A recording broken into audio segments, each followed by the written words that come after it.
Bismillahirrahmanirrahim. Assalamualaikum warahmatullahi wabarakatuh. Kaifa halukumul yaum? Bagaimana kabarnya anak-anakku semuanya di pagi hari ini? Semoga semuanya dalam keadaan sehat walafiat. Amin amin ya rabbal alamin. Alhamdulillah, sekarang kita masuk di mata pelajaran tematik. Kita berada di tema 3, subtema 1 dan pembelajaran 2. Jadi tema 3, subtema 1, pembelajaran 2. Nah, sekarang kita masuk di pembelajaran IPA. Bismillahirrahmanirrahim. Di dalam tubuh manusia, alat-alat pencernaan pada manusia itu mencakup mulut, kerongkongan, lambung, usus halus dan usus besar. Nah, adapun penjelasannya itu sebagai berikut. Yang pertama adalah mulut. Jadi, di dalam rongga mulut inilah awal dari sistem pencernaan makanan. Jadi di dalam rongga mulut inilah awal dari sistem pencernaan makanan.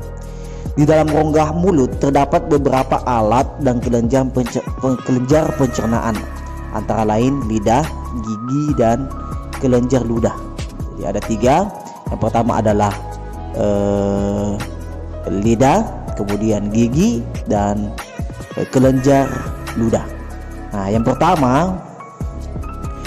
pertama adalah gigi. Jadi fungsi utama gigi adalah untuk menghancurkan makanan yang masuk ke dalam rongga mulut. Nah, berdasarkan bentuk dan fungsinya, gigi itu dibedakan menjadi 3 jenis, yaitu gigi seri, gigi taring, dan gigi geraham. Nah, gigi seri itu berfungsi untuk memotong makanan, gigi taring berfungsi untuk merobek makanan, dan gigi geraham berfungsi untuk mengunyah makanan. Jadi menurut umur manusia, gigi itu dibedakan sebagai berikut. Pertama, ada gigi susu, yaitu gigi yang pertama kali tumbuh pada anak yang berumur 6-12 bulan. Jadi, jadi anak yang berumur dari 6 sampai 26 bulan. Ya, dari 6 sampai 26 bulan, jumlahnya sebanyak 20 buah. Nah, gigi susu akan tanggal hingga usia dewasa. Kemudian yang kedua, gigi sulung. Nah, gigi sulung ini yaitu gigi yang tumbuh berikutnya setelah gigi susu pada anak berumur 6-14 tahun. Kemudian ada gigi tetap.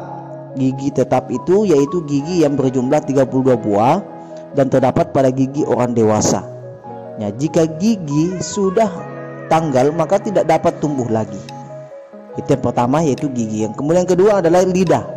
Jadi lidah dapat mengecap rasa karena pada permulaan lidah terdapat saraf-saraf pengecap yang disebut papilah ya.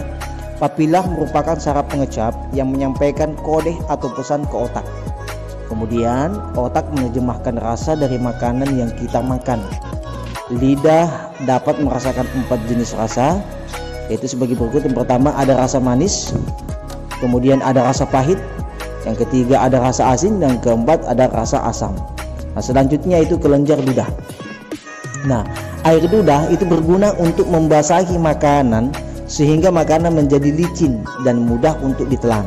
Nah, selain itu, kelenjar ludah juga menghasilkan enzim ptyalin yang berguna untuk mengubah zat tepung yang menjadi zat gula. Nah, itu yang pertama, yaitu mulut. Kemudian yang kedua ada kerongkongan ya. Kerongkongan itu merupakan saluran yang menghubungkan antara rongga mulut dengan lambung. Kerongkongan manusia itu memiliki panjang sekitar 20 cm. Kerongkongan tersusun atas otot yang lentur. Makanan yang berada di dalam kerongkongan akan didorong oleh dinding kerongkongan menuju lambung. Gerakan ini disebut sebagai gerak peristaltik ya. Kemudian yang ketiga ada lambung. Nah, lambung adalah kelanjutan dari kerongkongan. Lambung berbentuk seperti kantung dan terletak di dalam rongga perut agak ke sebelah kiri. Nah, pada dinding lambung terdapat kelenjar yang menghasilkan getah lambung. Pada lambung terjadi pencernaan kimiawi dengan bantuan getah lambung untuk menghancurkan makanan dan membunuh bakteri jahat. Kemudian yang keempat yaitu usus halus. Nah, usus halus ini merupakan saluran pencernaan terpanjang yang terbagi menjadi 3 bagian, yaitu usus 12 jari, kemudian usus kosong, dan usus penyerapan. Ya, usus 12 jari itu mempunyai panjang yang sama dengan ukuran panjang 12 jari tangan orang dewasa. Makanan di dalam usus 12 jari itu dicerna kembali dengan bantuan getah pankreas yang dihasilkan oleh pankreas, sedangkan getah empedu yang dihasilkan oleh hati. Getah empedu itu berfungsi untuk mengemulsikan lemak pada makanan. Jadi ini fungsi dari getah empedu. Nah, kemudian getah pankreas itu mengandung enzim-enzim sebagai berikut. Pertama ada enzim amilase, itu berfungsi mengubah zat tepung menjadi zat gula. Kemudian ada enzim tripsin, berfungsi mengubah protein menjadi asam amino. Kemudian enzim lipase itu berfungsi mengubah lemak menjadi asam lemak. Jadi pada usus kosong masih terjadi pencernaan makanan secara enzimolisis sebagai kelanjutan pencernaan pada usus 12 jari. Sari-sari makanan kemudian diserap oleh dinding usus penyerapan. Pada bagian dalam usus penyerapan terdapat lipatan-lipatan yang disebut jonjot-jonjot usus atau villi. Nah, fungsinya untuk memperluas bidang penyerapan sari-sari makanan. Selanjutnya yang kelima yaitu usus besar. Nah, usus besar ini adalah kelanjutan dari usus halus. Sisa-sisa pencernaan makanan dari usus halus akan masuk ke usus besar. Di dalam usus besar terjadi penyerapan air sehingga sisa-sisa makanan menjadi padat. Sisa-sisa makanan akan mengalami pembusukan oleh bakteri oleh bakteri E. coli yang hidup di dalam usus besar. Sisa-sisa makanan tersebut diubah menjadi feses, lalu didorong ke poros usus yang dikeluarkan melalui anus.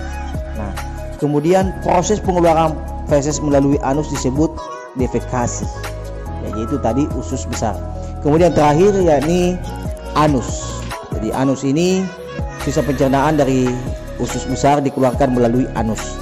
Jadi bahan padat hasil pembusukan dikeluarkan sebagai tinja dan gas yang dikeluarkan berupa kentut.